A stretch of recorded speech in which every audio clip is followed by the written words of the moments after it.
Look at the water jars. Only 6 jars.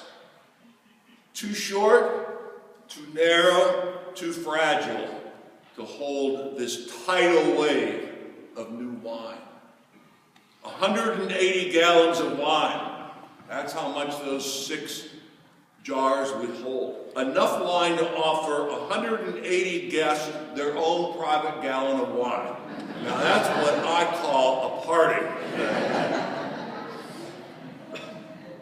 It's hard to imagine the abundance that flowed through Cana that day, and that no one, absolutely no one, would go away thirsty.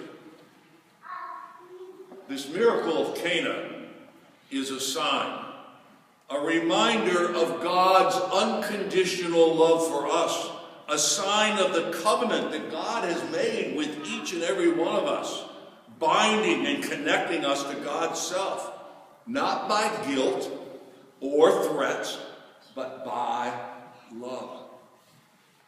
The prophet Isaiah in the first reading talks about the exiles returning home, imagining a new future for them. Nations will behold your glory.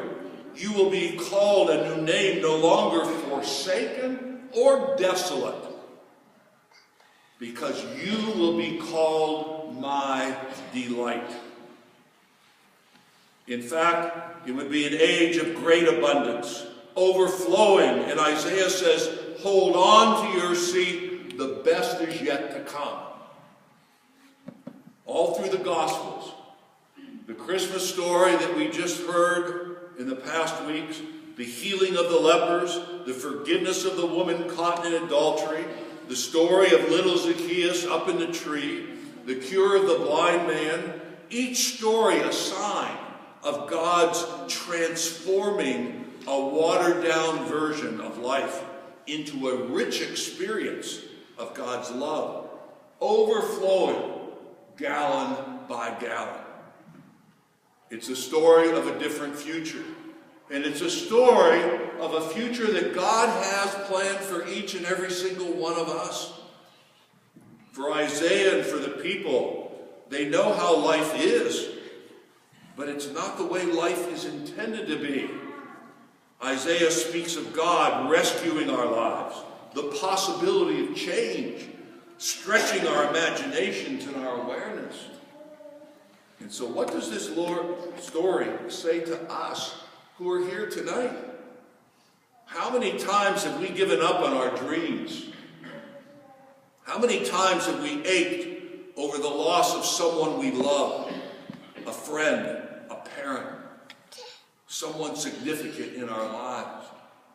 How many times have we been frightened out of our skin because of sickness or physical pain or emotional pain?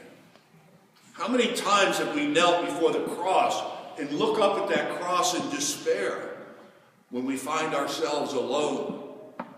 And my heart this week ached when I think of the parents of 14-year-old Christian Wursler who died this past Monday in that house fire.